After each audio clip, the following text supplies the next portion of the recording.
Good morning students. आज का हमारा जो टॉपिक है वो चैप्टर नंबर 5 है, इंटरपोलेशन। ये हमारा सेक्शन नंबर 3 है। इससे पहले मैं आपको सेक्शन नंबर 2 करवा चुकी हूँ, जिसमें हमने चैप्टर नंबर 3 और 4 किए थे।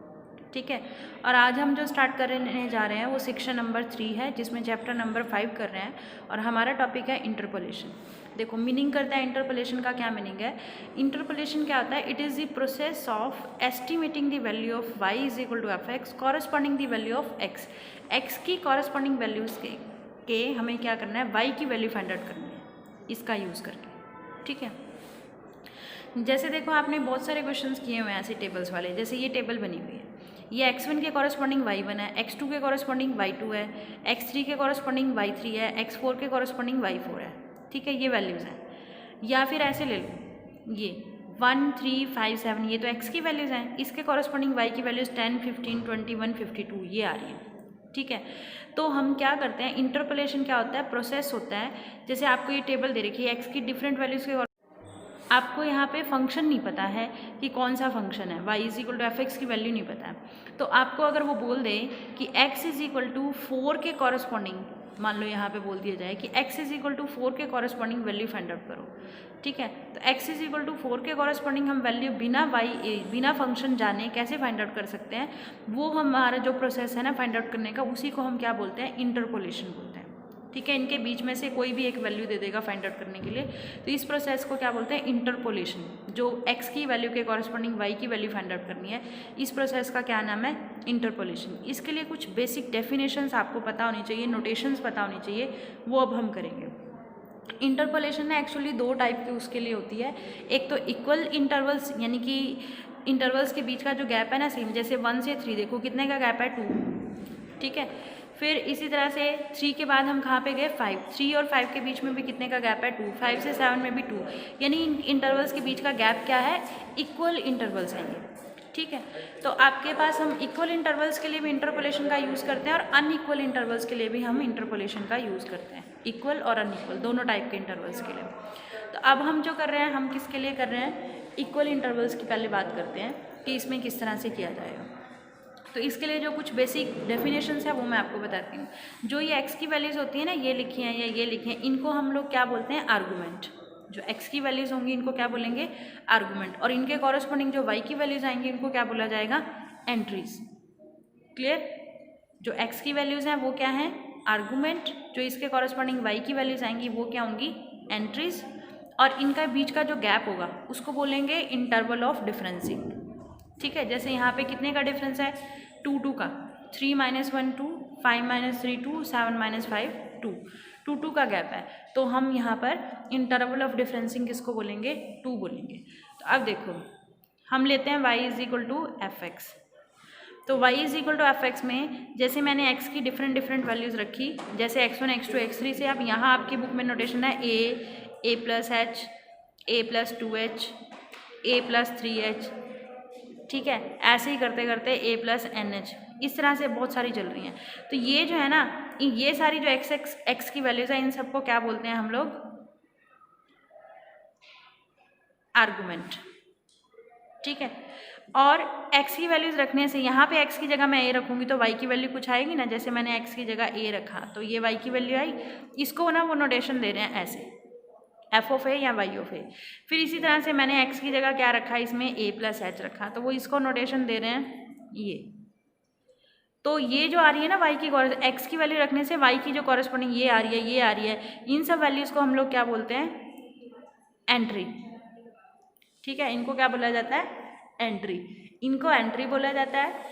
ठीक है, एक सिंगल वैल्यू को एंट्री और बहुत सारी हो जाएंगी तो वो एंट्रीज बन जाएगा। तो ये एंट्रीज होंगी और ये आर्गूमेंट्स होंगे। ये अकेला एक आर्गूमेंट है और ये सबको इकट्ठा बोला जाएगा, तो ये आर्गूमेंट्स हो जाएंगे और ये एंट्रीज। तो ये दोनों चीज़ें आपने ध्यान रखनी है। ठीक है, अब बात करते हैं इंटरवल ऑफ डिफरेंसिंग। इंटरवल ऑफ डिफरेंसिंग देखो क्या होगा, थर्ड जो चीज़ है आपको ध्यान रखनी है, इंटरवल ऑफ डिफरेंसिंग। अब देखो इंटरवल ऑफ डिफरेंस क्या होगा?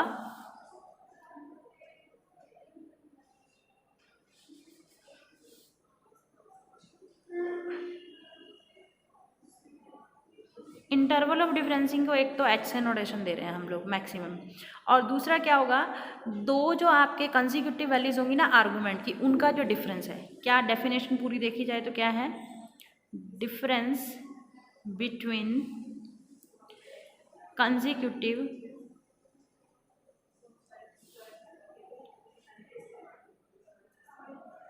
consecutive values of the argument x argument की जो दो कंसेक्यूटिव वैल्यूज होंगी उनके बीच का जो डिफरेंस होगा उसको आप लोग क्या बोलोगे, इंटरवल ऑफ डिफरेंसिंग। जैसे x is equal to a और x is equal to a plus h, ये दो कंसेक्यूटिव आर्गूमेंट्स हैं, तो इनके बीच का गैप, इसमें से इसको सब्ट्रैक्ट करो, ठीक है। जैसे हमने टेबल में किया था कि x की वैल्यूज़ हैं 1, 3, 5, 7, तो ये दो कंसेक्यूटिव है ना लगातार, एक के बाद जो दूसरी आ रही, तो इन दोनों के बीच का गैप क्या है, 3 - 1 2, इन दोनों के बीच का गैप क्या है, 5 - 3 2, 7 - 5 2, तो ये इंटरवल ऑफ डिफरेंसिंग हमारा क्या हो गया, 2, तो ये है, इसको बोलते हैं इंटरवल ऑफ डिफरेंसिंग। फिर आपके पास नेक्स्ट डेफिनेशन जो आती है वो आती है forward difference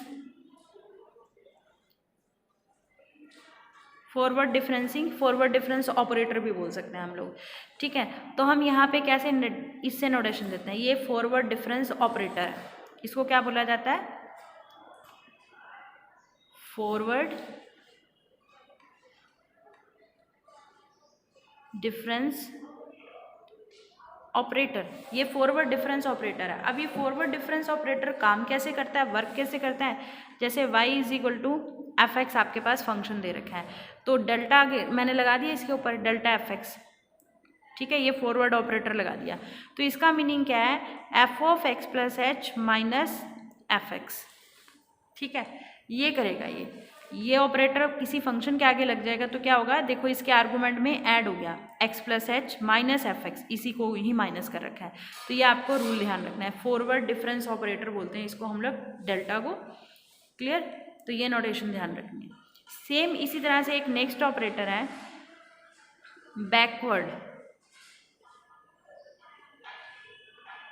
backward difference operator, जैसे फॉरवर्ड डिफरेंस ऑपरेटर करा है बैकवर्ड डिफरेंस ऑपरेटर के लिए ये नोटेशन है, ठीक। तो बैकवर्ड डिफरेंस ऑपरेटर इस तरह से है, होता है नोटेशन। अब ये वर्क कैसे करता है, जैसे y is equal to f x दे रखा है, तो अगर हमने एफ एक्स के आगे ये बैकवर्ड डिफरेंस ऑपरेटर डाल दिया तो इसका मीनिंग क्या है, F of x minus F of x minus H, दोनों में ध्यान रखना है डिफरेंस क्या है, ठीक। तो इसको बोलते हैं हम बैकवर्ड डिफरेंस ऑपरेटर, क्लियर। तो बैकवर्ड डिफरेंस ऑपरेटर वर्क कैसे करता है, जैसे एफ एक्स के आगे लगा है तो इसका मीनिंग एफ एक्स, इसी को पहले लिखना है माइनस, इसमें से एक कम करा है argument F of x minus H, जो जितना हमारा गैप था इंटरवल ऑफ डिफरेंसिंग वो हमने आर्गूमेंट में से कम कर दिया, उसके कॉरस्पॉन्डिंग जो एंट्री है, इन दोनों, ये इनको एंट्रीज ही तो बोलते हैं, इन दोनों का डिफरेंस है ये, ठीक। फिर एक हमारे पास आता है शिफ्ट ऑपरेटर, नेक्स्ट क्या आता है, शिफ्ट ऑपरेटर। अब शिफ्ट ऑपरेटर को हम नोटेशन देते हैं ई से, क्लियर, शिफ्ट ऑपरेटर को किससे नोटेशन देते हैं, ई से। अब ये शिफ्ट ऑपरेटर अगर किसी के आगे लगता है तो ई एफ एक्स, ये क्या करता है, उसके आर्गूमेंट को इंक्रीज कर देता है, F of x plus H कर देगा, जितना इंटरवल ऑफ डिफरेंसिंग है उससे इंक्रीज कर देगा, जो भी यहाँ लगा होगा उसमें एच ऐड हो जाएगा उस आर्गूमेंट में, और ये उसके कॉरस्पॉन्डिंग हमारी एंट्री आ जाएगी। तो शिफ्ट ऑपरेटर की क्या नोटेशन है, शिफ्ट ऑपरेटर को हम नोटेशन देंगे ई से, कैपिटल ई से नोटेशन देंगे, और कैपिटल ई एफ एक्स का मीनिंग ये हो जाएगा F of x plus H, इस तरह से, क्लियर है। तो ये बैकवर्ड क्या क्या सीखा अभी हमने, इंटरपोलेशन का मीनिंग सीखा, फिर उसके बाद हमने कुछ नोटेशन सीखी हैं, आर्गूमेंट किसको बोलते हैं, एंट्री किसको बोलते हैं, इंटरवल ऑफ डिफरेंसिंग क्या है, फिर फॉरवर्ड ऑपरेटर सीखा हमने, बैकवर्ड ऑपरेटर सीखा, और नेक्स्ट क्या सीखा है हमने, शिफ्ट ऑपरेटर सीखा है, क्लियर। तो पहले आपको ये छोटी छोटी डेफिनेशंस याद होनी चाहिए। अब देखो फाइनाइट डिफरेंसेस जो हम फाइंड आउट करेंगे, नेक्स्ट जो हमारा टॉपिक है फाइनाइट डिफरेंसेस, ठीक।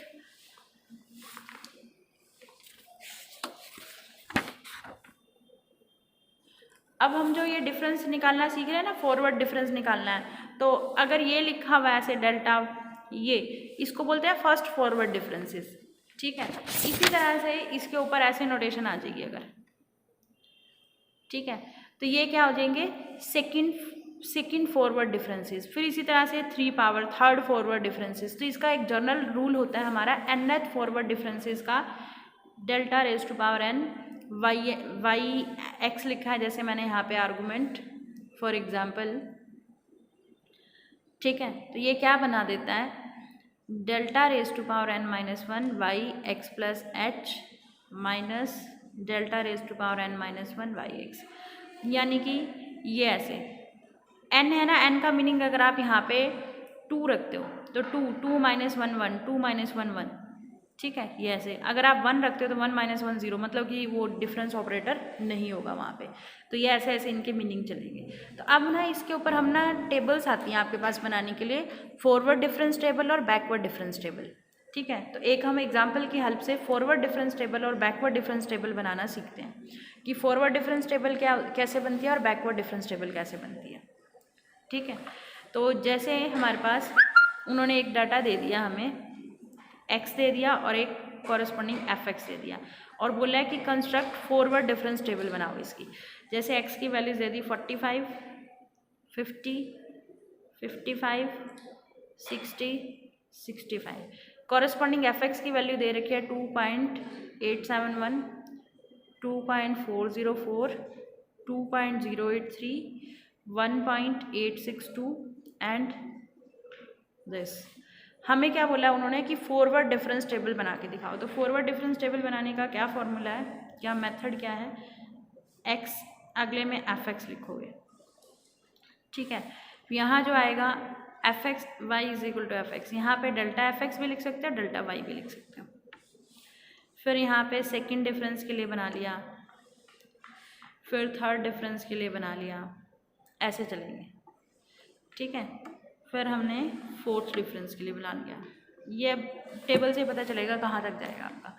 देखो आपने जब कॉपी पे लिखना है ना, ये ध्यान रखना है, जो लाइंस होंगी ना आपकी ऐसे कॉपी पे, जब आपकी शीट भी मिलेगी ऐसे लाइंस वाली मिलेगी, तो आपको ये जो एक लिखोगे ना, फिर एक छोड़ के गैप दे के लिखनी है।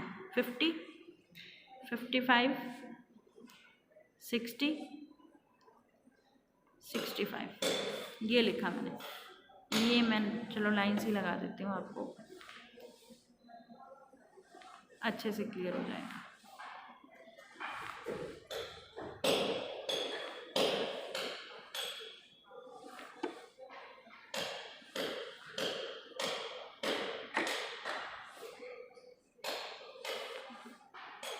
देखो सबसे पहले आपने क्या करना है, इनके सामने वाली ये वैल्यूज तो लिख ही देनी है यहाँ पे,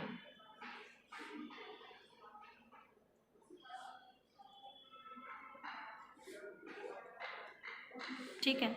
अब पता है आपको क्या करना है, फर्स्ट डिफरेंस में क्या करना है, इसमें से इसको सब्ट्रैक्ट किया जाता है। ये डिफरेंस टेबल कैसे बनाई जाती है, इसमें से इसको नीचे वाले में से ऊपर वाला सब्ट्रैक्ट करना, और लिखना क्या है, ये जो इसलिए मैंने गैप छुड़वाया था यहाँ लिखना है बीच वाले गैप में, ठीक है। यानी आपको 2.404 इस वाले में से इसको, इस एंट्री में से इसको सब्ट्रैक्ट करना है, में से क्या सब्ट्रैक्ट करना है 2.7871 ये माइनस करना है।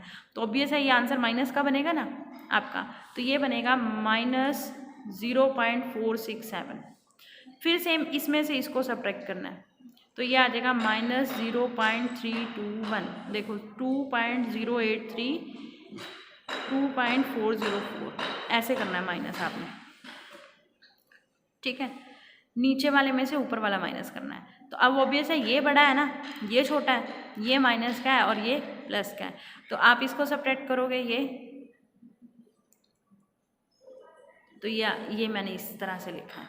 फिर इसी तरह से आप क्या करोगे, इसमें से इसको सब्ट्रैक्ट करोगे तो इसके सामने लिखोगे, इसमें से इसको सब्ट्रैक्ट करोगे तो इसके सामने लिखोगे, फिर इसमें से इसको सब्ट्रैक्ट करो और यहाँ लिखो। देखो ये माइनस का, ये प्लस का, तो ये आ जाएगा।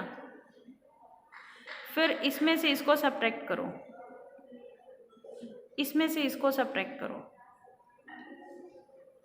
फिर सेम वे से इसमें से इसको सब्ट्रैक्ट करो, इसमें से इसको सब्ट्रैक्ट करो,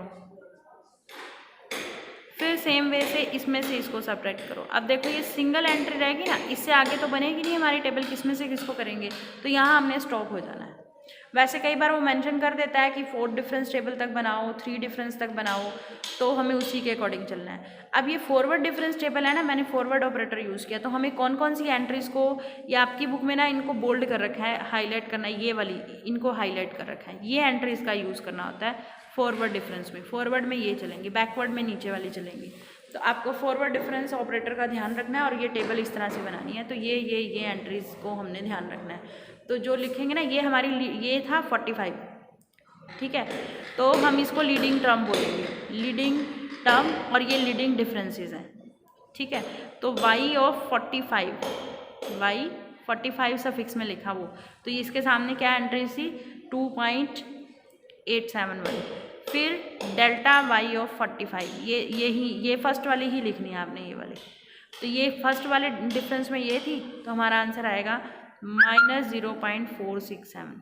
तो ऐसे आपने लिखते रहना है सबको, क्लियर है। तो आपको ये सारे करने हैं, ठीक। तो ये फॉरवर्ड डिफरेंस टेबल मैंने आपको सिखाई है। बैकवर्ड डिफरेंस टेबल सेम बनाने का तरीका यही चलेगा, एक तो यहाँ पे ऑपरेटर चेंज होगा और उसमें ना हम ये वाली वैल्यूज़ को हाईलाइट करेंगे, ये वाली, ठीक है। बैकवर्ड में यहाँ से, फॉरवर्ड में यहाँ से, नाम से ही पता चल रहा है। तो ये आपने क्या करना है, ये forward difference table, backward difference table बना के देखनी है, ट्राई करनी है इनको, और इनके कॉरेस्पॉन्डिंग क्या करना है आपने, क्वेश्चंस ट्राई करने हैं। पर क्वेश्चन से पहले सबसे पहले बेसिक इसकी डेफिनेशन सारी कर लेना। डेफिनेशन जब आपकी सारी हो जाएंगी तो उसके बाद आप इसके क्वेश्चंस पे आना, ठीक है। तो आज के लिए आपने यही करना है। इसकी बैकवर्ड डिफरेंस टेबल बिल्कुल सेम है, इससे नेक्स्ट एग्जांपल उन्होंने कर रखा है, वो आपने बनानी है। फिर इसके और ऑपरेटर्स और उनके बीच में जो रिलेशन है वो सीखेंगे हम नेक्स्ट वीडियो में।